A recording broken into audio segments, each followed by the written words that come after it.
Last time you'll see Ruby, she's sold.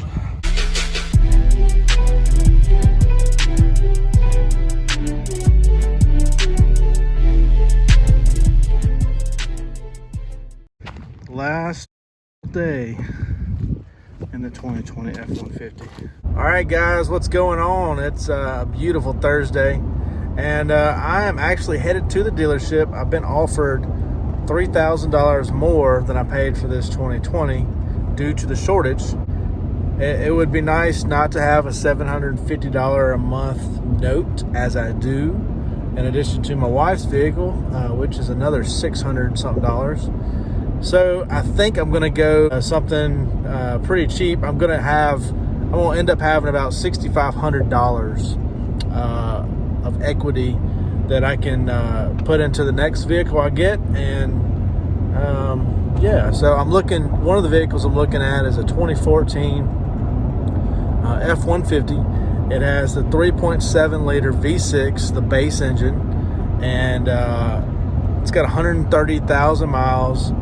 You're looking at the Carfax. It's got a clean record, serviced regularly, and it was local to the area. It's been in the state, and I can get that out the door for $14,005 or $600, something like that. So it ended up being less than $15,000 on my next vehicle. Like I said, the only downside though, it does have the 3.7, the little V6.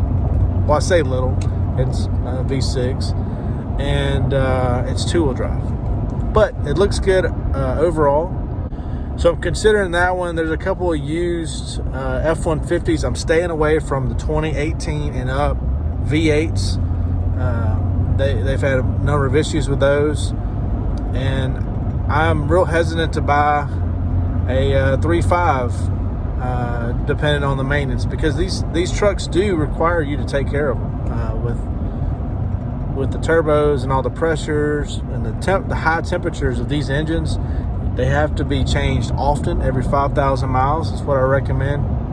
And it needs to be a good synthetic oil so it doesn't break down and it keeps that lubricity. So anyway, that's kind of what I'm looking at. Heck, I may even record some of this experience so you guys can come along with me. I'm headed that way now. And look, we don't have to get rid of the truck, but man, it sure would be nice to save $500 or $600 a month, in addition to all our other expenses with daycare. And if you're a parent, you know what I'm talking about. So anyway, next time you see me, I will be at the dealership. So here we go. All right, this is the first one. It's a 2015 Lariat with 115,000 miles. Really clean on the inside here.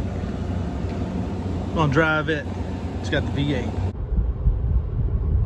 Well, I'm trying out a Tacoma, and I shouldn't have drove the V8 first.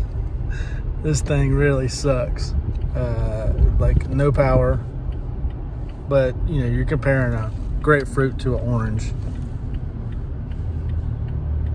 It is nice, but extremely small. This is the 4-door. It makes a bunch of noise, but it's nice. It's nice. No Tacoma. Not happening. So the 2014 I was considering sold before I got there, so that was a no-go. And the Tacoma that I drove was a 2018 Tacoma. That was a no-go because, you know, I was kind of thinking about, you know, maybe downsizing and getting something a little smaller, more fuel efficient, but that's just way too small. I'm a big guy. I have a big family, and that just, no. So the Tacoma was a no-go. And yeah, I did drive the 2015 F-150 Lariat, and I really liked it, and that's the one I end up getting. Matter of fact, I'm in it right now.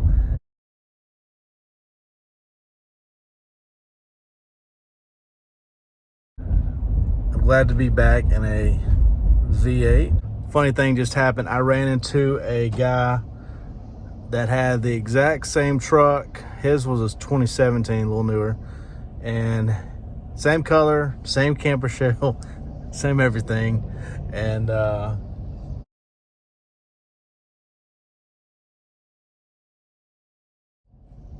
is there a stigma that if you have a camper shell on your truck, it's a grandpa truck? Let me know below. But this ended up being an older guy, real old, retired age, with a camper shell, just like my truck. So I think that's a confirmation that camper shells generally are put on trucks from grandpas. What are y'all's thoughts?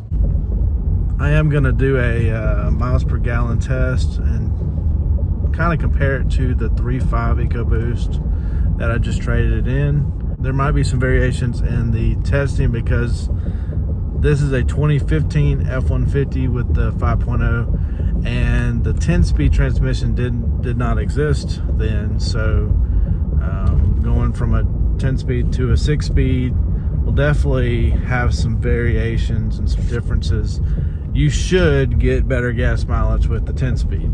So it'll be interesting to see how this compares to the 2020 with the 10-speed. But everything is smooth on this truck. This truck was well taken care of. If you guys would like, I can do a full review of this truck, let you guys see it, and tell you what I like, what I don't like, and we'll go from there. But yeah, I'm sad to have gotten rid of the 2020 F150, but it was just a good time to take advantage of a market that needed my truck, and a time where I didn't necessarily need to have something brand new. Stay tuned for that, and I'll be doing some more videos on this truck. Good, bad, ugly, all the good stuff. And we'll see you in the next video.